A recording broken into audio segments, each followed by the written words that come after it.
Hello students, welcome all. स्वागत है बेटा आप सभी लोगों का आपके अपने यूट्यूब चैनल पे।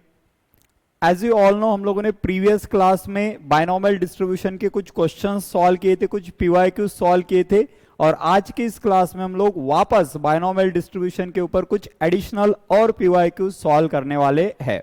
अगर आपने बेटा प्रीवियस क्लास नहीं दिखा है तो आप हमारे यूट्यूब चैनल पे जाके बायनॉमियल डिस्ट्रीब्यूशन की जो एमएसटी सीईटी पीवाईक्यू की प्लेलिस्ट है वहां से उस क्लास को भी देख सकते हो। ओके, और साथ में बने रहिए हमारे इस क्लास में सो दैट आपकी कुछ और पीवाईक्यूज की प्रैक्टिस हम लोग यहाँ पे करवा के ले। ठीक है, चलो तो ज्यादा टाइम न लेते हुए बेटा आज के फर्स्ट क्वेश्चन से स्टार्ट करते हैं।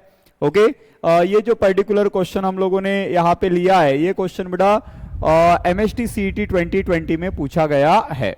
ओके, तो क्वेश्चन में क्या दिया है, आपको कहा गया है कि बायनॉमियल डिस्ट्रीब्यूशन है जहां पे एक्सपेक्टेड वैल्यू गिवन है, वेरिएंस गिवन है और आपको n की वैल्यू फाइंड आउट करनी है।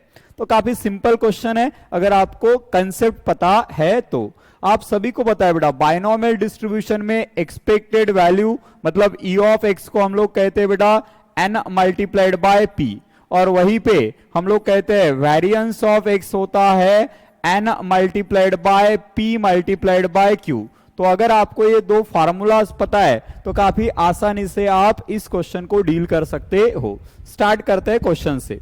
देखिए आपको दिया गया है बेटा कि expected value of x, expected value of x की वैल्यू है बेटा यहाँ पे 4, वहीं पे आपको बताया गया है कि वेरिएंस ऑफ x जो है उसकी वैल्यू है बेटा आपके पास 2.4।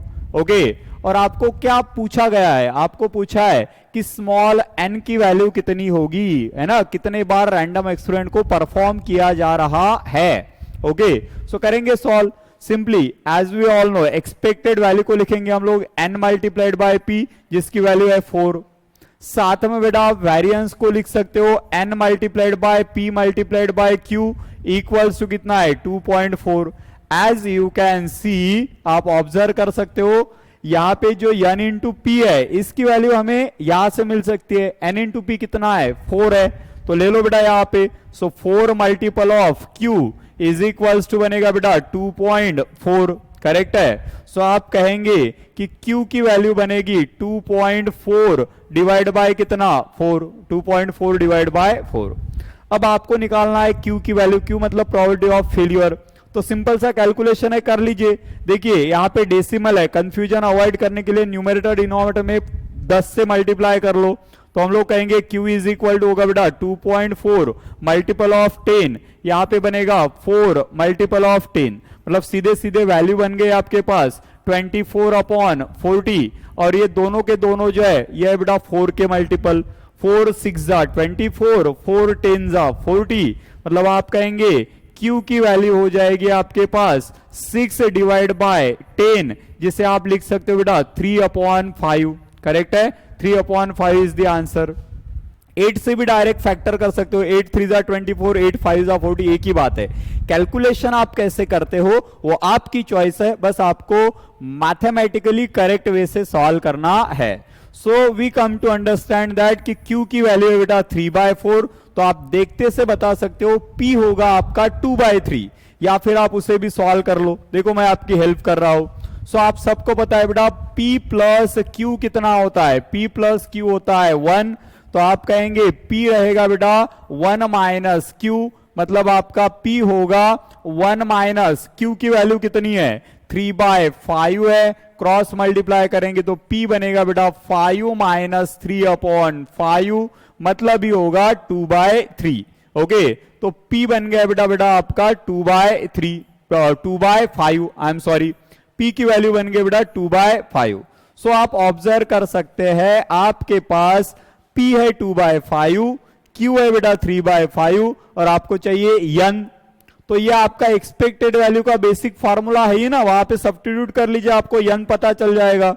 सो फाइनली हम लोग कहेंगे कि एक्सपेक्टेड वैल्यू ऑफ x जो था वो था बेटा आपका कितना 4, जिसे आप कहते हो n into P which is equal to 4, जहां पे n तो हमें पता नहीं है, फाइंड करना है, बट p अभी कैलकुलेट कर लिया है 2/5 विच इज इक्वल टू कितना 4। चलो साइड वगैरह चेंज कर लो तो n की वैल्यू मिल जाएगी। Simply n multiplied by 2 is equal to बनेगा बेटा 4 मल्टीप्लाइड बाय 5। तो आप कहेंगे n is equal to 5 4 20 divide by कितना 2। तो स्मॉल n की वैल्यू बन गई आपके पास 10। देखो कितना आसान क्वेश्चन है। अगर आपने कंसेप्ट्स को अच्छे से प्रिपेयर किया है तो क्वेश्चंस काफी ज्यादा सिंपल है। देखो PYQ था ये, n की वैल्यू है बेटा 10। बताओ कौन सा ऑप्शन है? Option number A is the correct answer. MHT CET 2020 में ये क्वेश्चन पूछा गया था। और आप अगर हमारी PYQ की सीरीज को ऑब्जर्व कर रहे हो तो you will come to understand that कि इस नेचर के काफी क्वेश्चंस बेटा आपको पूछे गए हैं। Okay, so here we have the value of n as a 10। Option number A is the answer. Hope आपको क्लियर है। लगे तो आप इसका स्क्रीनशॉट ले सकते हो बेटा, मैं थोड़ा साइड में हो रहा हूं। उसके बाद हम लोग आगे बढ़ेंगे और अगले क्वेश्चन को सॉल्व करेंगे। ठीक है, ये रहा नेक्स्ट क्वेश्चन आपके स्क्रीन के ऊपर। देखिए क्या दिया है अगले क्वेश्चन में। क्वेश्चन को अच्छे से पढ़िए, क्वेश्चन को प्रॉपरली एनालिसिस कर पाओगे ना तो आसानी से सॉल्व हो जाएगा। आपको कहा है it is known that a box of 8 battery contain 3 defective piece. हमारे पास एक बॉक्स ऑफ बैटरीज है जिसमें टोटल कितनी बैटरीज है? 8 बैटरी। और उन 8 बैटरीज में से 3 बैटरीज जो है वो डिफेक्टिव है। 3 बैटरी है बेटा डिफेक्टिव। आगे बढ़ते हैं। A person randomly select 2 batteries from the box। Person क्या कर रहा है? रैंडमली उस बॉक्स में से 2 बैटरीज को सिलेक्ट कर रहा है। Okay, person select randomly 2 batteries from the box.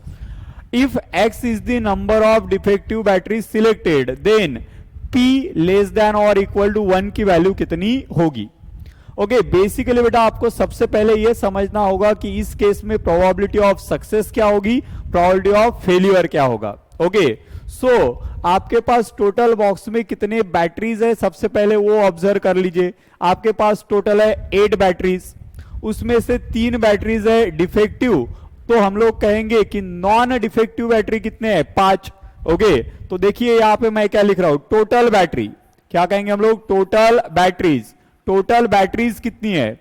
Total batteries है बेटा आपके पास 8।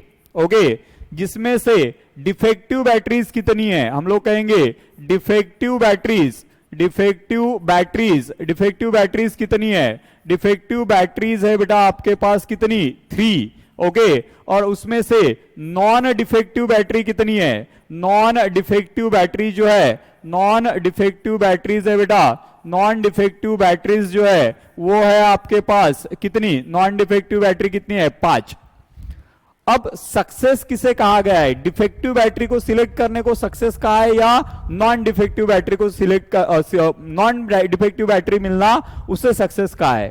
तो आपको कहा गया है x is the number of defective batteries. x क्या है? x है नंबर ऑफ डिफेक्टिव बैटरीज। मतलब x क्या होता है? सक्सेस वेन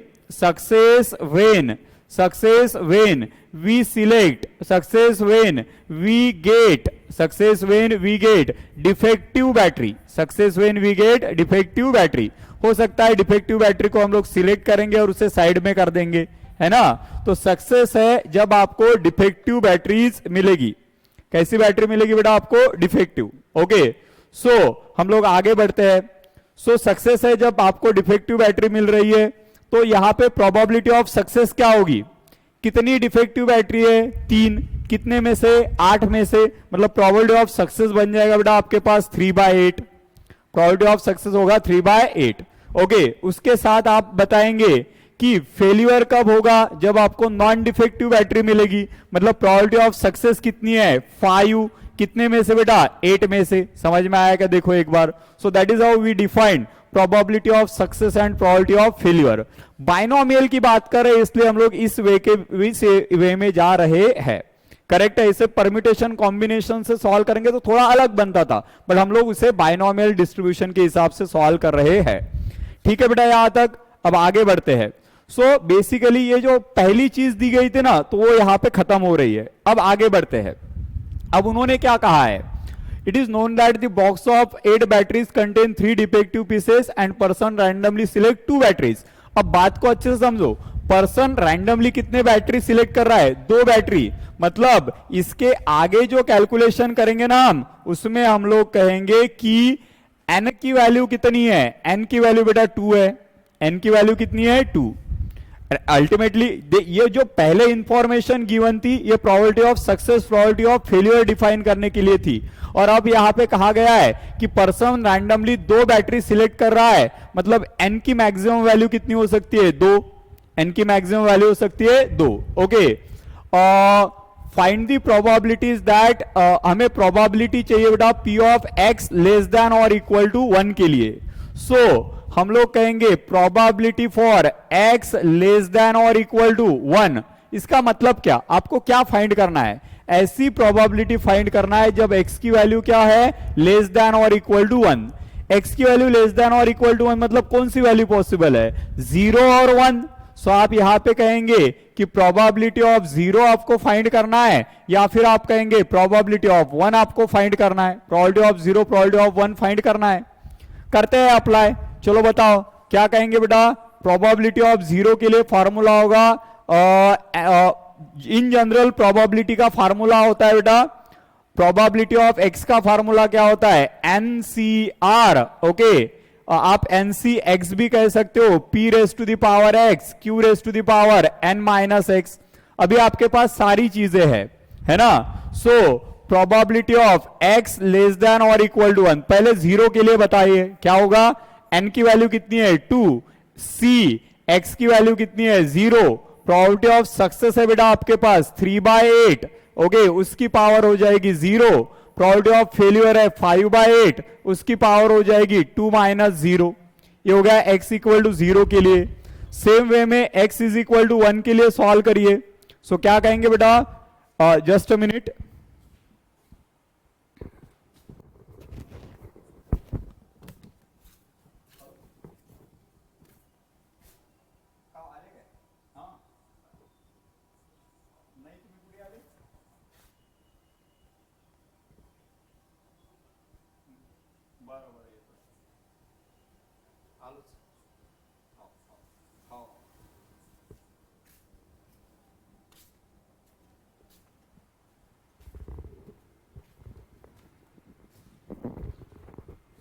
ओके, चलो सॉल्व करते हैं। प्रोबेबिलिटी ऑफ क्या है वो? प्रोबेबिलिटी ऑफ 1 की प्रोबेबिलिटी अभी फाइंड आउट करना है। सो हमारे पास वैल्यू बन जाएगी बेटा 2c1 3/8 race to the power कितना? 1। यहां पे बनेगा 5/8। Okay, raise to the power कितना? 2 minus 1। That is how we have the part. कर लीजिए इसे solve. So p of x less than और इक्वल टू 1 की वैल्यू हो जाएगी 2c, 0 है मतलब 1 है, 3/8 की पावर 0 है मतलब वापस 1 है, और यहां पे बनेगा बेटा 5/8, उसकी पावर कितनी? 2। करेक्ट है। प्लस 2c1 को सॉल्व करिए, 2 factorial upon 1 factorial into 2 minus 1 factorial. Correct है। कुछ इस तरह से बेटा यहां पे वैल्यू होगी। यहां पे बनेगा 3/8, उसकी पावर कितनी? 1, और वापस होगा बेटा 5/8, उसकी पावर कितनी? 1। बस कैलकुलेशन करना है आपको, फाइनल आंसर मिल जाएगा।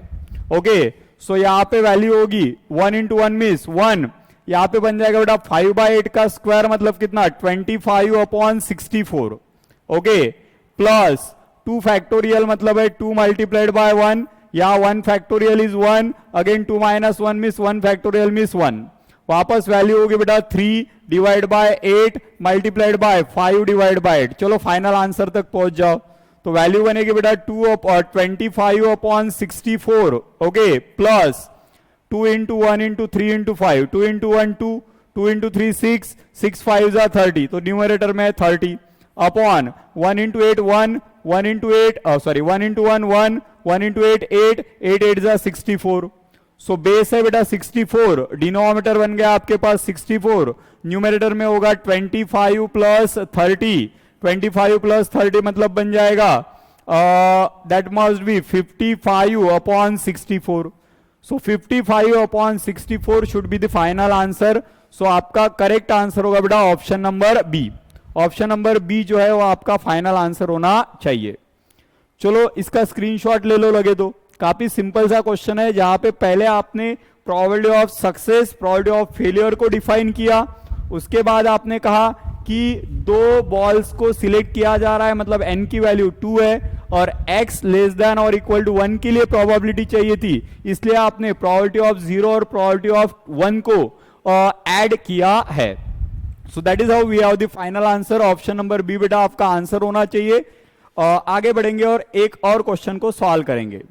सो we have the question as, देखिए क्या दिया है क्वेश्चन में, आपको कहा है बेटा u and sigma square are mean and variance, मतलब आपको कहा गया है कि मीन की वैल्यू कितनी है, मीन की वैल्यू है mu, okay, which is equals to mean की वैल्यू म्यू है। वेरिएंस ऑफ एक्स की जो वैल्यू है, वेरिएंस ऑफ एक्स की वैल्यू है बेटा sigma square, variance of X की वैल्यू कितनी है, सिग्मा स्क्वायर, ओके। आपको कहा है कि अगर ये प्रोबेबिलिटी मास फंक्शन है तो 2 times of mu plus 12 times of sigma square कितना होगा। सिंपल लैंग्वेज में अगर कहा जाए तो 2 times of mean plus 12 times of sigma square पूछा है, मतलब मीन और सिग्मा फाइंड करना है। अब मीन और सिग्मा के लिए हमारे पास फार्मूला है, हमें पता है बेटा म्यू मतलब मीन अगर है तो वो होता है n इंटू पी, और सिग्मा स्क्वायर अगर वेरिएंस है तो वो होता है बेटा n into P into Q. तो आपको n चाहिए, आपको p चाहिए, बस डेटा का रिप्रेजेंटेशन बदल गया है। आपको दिया गया है ये प्रोबेबिलिटी डिस्ट्रीब्यूशन। सिंपली हमें पता है प्रोबेबिलिटी डिस्ट्रीब्यूशन के लिए फार्मूला क्या है, प्रोबेबिलिटी डिस्ट्रीब्यूशन के लिए फॉर्मूला होता है बेटा NCR, okay. P of x का फॉर्मूला क्या होता है, NCR multiplied by P raise to the power R into Q raise to the power N minus R, ये फॉर्मूला है। अब यहां से आपको N, P और Q को पिक करना है, तो देखिए ये जो वैल्यू होगी ये होगी N की वैल्यू, सो आप कहेंगे therefore N is equal to 6 है, करेक्ट है, ओके। ये जो होता है ये होता है बेटा P की value, so P is equals to 1/3 है, और ये होती है Q की वैल्यू, तो Q इज इक्वल टू 2/3 है, बस वैल्यू को पिकअप करना था। अब फाइंड कर लीजिए मीन, अब फाइंड कर लीजिए सिग्मा स्क्वायर। सो क्या कहेंगे बेटा देयरफॉर मीन, जहां पे इसे कहा गया है व्हाट वी से म्यू, होगा बेटा n multiplied by p which is equal to 6 multiplied by 1/3। So 6 into 1/3 मतलब 2 रहेगा, म्यू की वैल्यू 2 है। क्लियर है क्या, देखो एक बार, काफी सिंपल क्वेश्चन। उसके बाद आप कहेंगे variance of x, variance of x जो है वो है बेटा आपके पास इस केस में सिग्मा स्क्वायर, तो उसकी वैल्यू होगी n into P into Q. Value substitute कर लीजिए, n की वैल्यू है 6, p की वैल्यू है बेटा 1/3 और q की वैल्यू कितनी है, q की वैल्यू है 2/3। सारी वैल्यू सब्स्टिट्यूट करिए, सो सिंपली आपके पास वैल्यू बनेगी बेटा 6 इंटू 2 मतलब कितना 12 डिवाइड बाय 3 3 जा 9, तो आपके पास आंसर होगा, दोनों है 3 के मल्टीपल, आंसर होगा बेटा 4/3। So you have the value of mu, you have the value of sigma square, और फाइनली आपको एक्सप्रेशन चाहिए, कौन सा एक्सप्रेशन लिखना है आपको, 2 times of mu plus 12 times of sigma square. तो अल्टीमेटली आप कहेंगे 2 times of mu plus 12 times of sigma square, that should be equal to 2 times of what is value of mu, mu की value कितनी है बेटा, तो mu की value अभी अभी आप लोगों ने फाइंड किया है, म्यू की वैल्यू कितनी है 2, तो 2 times of 2 plus 12 times of sigma square, sigma square की वैल्यू कितनी है, सिग्मा स्क्वायर की वैल्यू है बेटा आपके पास 4/3, करेक्ट है।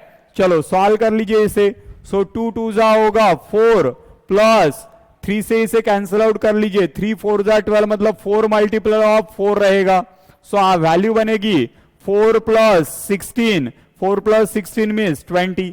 तो इस पर्टिकुलर एक्सप्रेशन के लिए आंसर होगा 20। Option number B is the correct answer, B आपका करेक्ट आंसर होगा। यहां पे छोटा सा एक कंफ्यूजन कभी कभी बच्चों को हो जाता है, उनको लगता है कि सिग्मा स्क्वायर चाहिए मतलब 4/3 का स्क्वायर करना है। नहीं नहीं नहीं, वैसे नहीं होता है। वेरिएंस ऑफ एक्स को ही सिग्मा स्क्वायर कहा जाता है और उसका जो रूट है स्टैंडर्ड डिविएशन वो सिग्मा होता है। तो सिग्मा मतलब स्टैंडर्ड डिविएशन और वेरिएंस मतलब सिग्मा का स्क्वायर। तो जो हम लोगों ने सॉल्व किया है बिल्कुल परफेक्ट है। इस हिसाब से बेटा ऑप्शन नंबर बी जो है वही आपका फाइनल आंसर होगा। ठीक है, होप ये क्वेश्चन आपको क्लियर है। 2020 के एग्जाम में ये क्वेश्चन बेटा पूछा गया था। फिलहाल हम लोग इस क्लास में यहीं पे रुकेंगे और बाकी हमारे जो रिमेनिंग क्वेश्चन है वो अगले क्लास में कंटिन्यू करेंगे। तब तक के लिए इतना ही। Thank you so much, all the best, thank you.